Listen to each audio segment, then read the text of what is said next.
It's Abena, and I am the founder owner of Naturally Geechee. I create holistic, all natural, everything for your hair and skin, and that's everything from luxury with body butters to body scrubs, hair oils, just everything that you need to naturally care for your skin.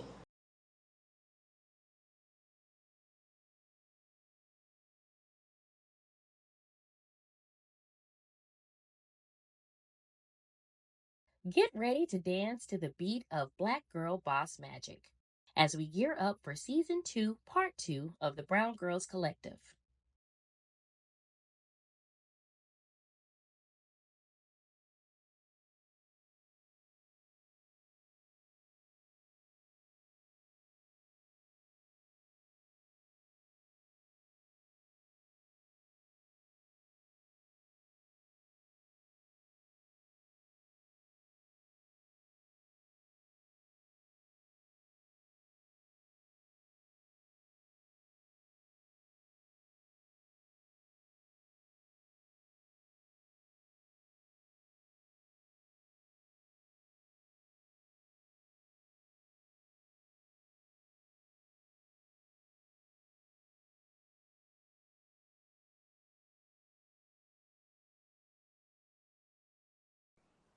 Thank you for tuning in to this week's episode of the Brown Girls Collective. This week we have Abena, the owner, CEO of Naturally Geechee. I am going to turn it over and let her introduce herself. Y'all keep getting this messed up, but I'm going to let her introduce herself. So Abena, can you tell us a little bit about your business? It's Abena, and I am the founder owner of Naturally Geechee. I create holistic, all natural, everything for your hair and skin, and that's everything from luxury with body butters to body scrubs, hair oils, just everything that you need to naturally care for your skin.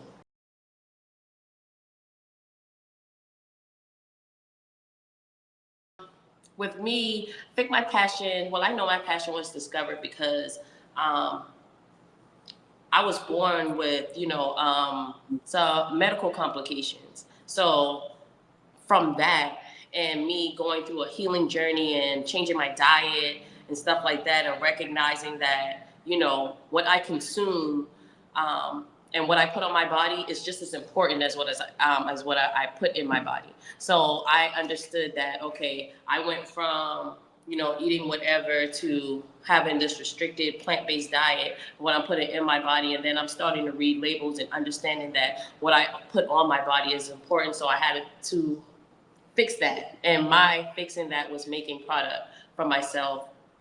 It led to me sharing it to other people, and then guess what? I turned it into a business. But I put a lot of work into that, you know, transitioning it from just something that I was doing for myself, and then turning it to an actual business to where I'm sharing this product with other people. Mm-hmm. And I'm not, just to kind of like piggyback a little bit of what you said as far as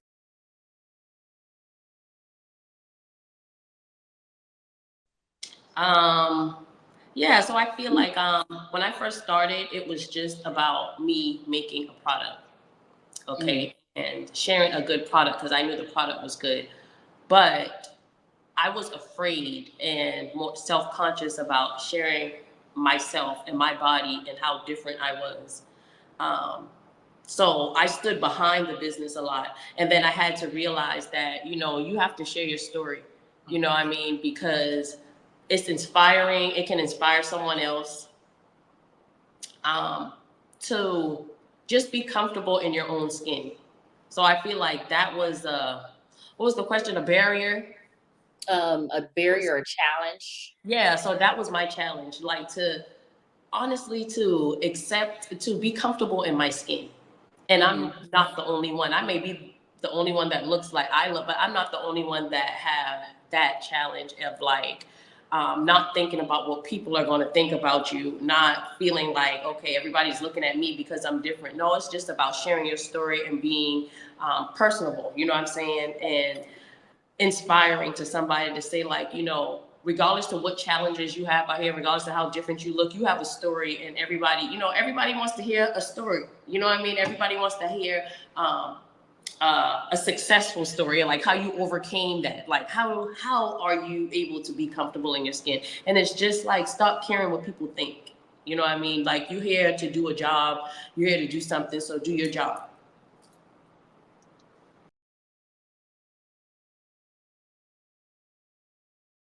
Like you said, I started this like 8 years ago, and when I first started, I was, it's like a new artist. When they first come out, it's like they put in their all into it, and then it's just life starts to happen. I had a lot of losses. Like, I lost my dad, I lost another close friend, and all these things happened back to back. And so my mental health and just all of that was strained, and I couldn't 100% focused on my business. I never stopped making product, or I never stopped the business, but the energy that I was putting into it, I just didn't have that energy anymore. So I was doing the bare minimums, just kind of taking in the orders that were coming in online. I wasn't really marketing or trying to push the products, or trying to even put myself out there anymore. I felt like I lost a part of me when my dad passed. So things that I thought that I had overcome, like with me looking different with my leg and stuff like that, I thought I had overcome that. And then when he passed and all of these things started happening, I found myself uber focused on that. You know what I mean? And I don't know why. So I had to, I feel like when you're going through something, but you have a passion and you have these life goals, you have to start reminding yourself of that, because you can't stay stuck in that. So I don't know what you can do. I mean, you could therapy. I didn't do therapy. I thought about it, and I went back and forth with it. I just tapped into myself and try to um, go back out into nature and try to correct my diet again. I can never go back to what I was before, but I think it just got to a point of where I said I put too much energy into this to just give up on it. And my dad had always told me, just never give up, because you don't know where this could go. Mm-hmm. So I just started back. I got back into it, and this year right here is like probably one of my best years in business, as far as me putting myself out there and being comfortable in who I am and what I'm doing and why I'm doing it, getting out into the community and networking with people. Because I thought that my city didn't support like that. But it's like, we can't support who we don't know or who we don't see. So when you put yourself in different spaces, in different business communities, there is a lot of support out here. You just have to tap into it. Mm-hmm. That is so true. I think,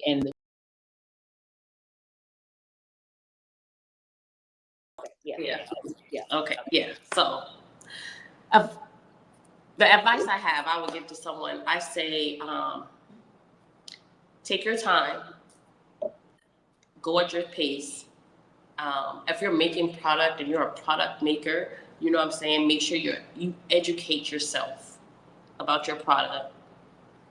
That's very key in making these products. Now, the education behind what you're doing. I think be confident in what you're producing and how you are relaying it to people. Like, get out of your head. Don't think about what other people are thinking. I feel like just do what feels comfortable to you. Yeah, I feel like because you go through your ups and downs. I feel like at the end of the day, you just don't give up. Like, keep pushing forward. Like, whatever your thing is, don't give up. Mm-hmm. That's just the best thing that I can think of right now. Like, the education, mm-hmm. Knowing your product, knowing yourself, being confident in what you're doing. The not second guessing, and just put your best out there. And you learn as you go. As all of the mistakes that you make, you'll learn from them, but make your mistakes. Because see, me being set in on being a perfectionist, it kind of hinders your growth, because how can I know how to make this better if I'm not sure about what I'm about to put out there? If I never put it out there, how can I make it better? You know what I mean? So make mistakes, Yeah, make mistakes. And I feel like your community and the people that support you, they're still going to support you through all the mistakes. They're going to forget about that. They're going to be like, oh girl, we don't care you messed up that word. Or sometimes like with my labeling and packaging. Tell me if I messed up the word though. I mean, you ain't gotta put it on the post. I mean, you could, I guess, but you can DM me like, hey, it's the E in there. Yeah, you know what I mean? Your community is going to support you. You know what I'm saying? I feel like make mistakes. You know what I mean? And you can go back and correct them later. Mm-hmm.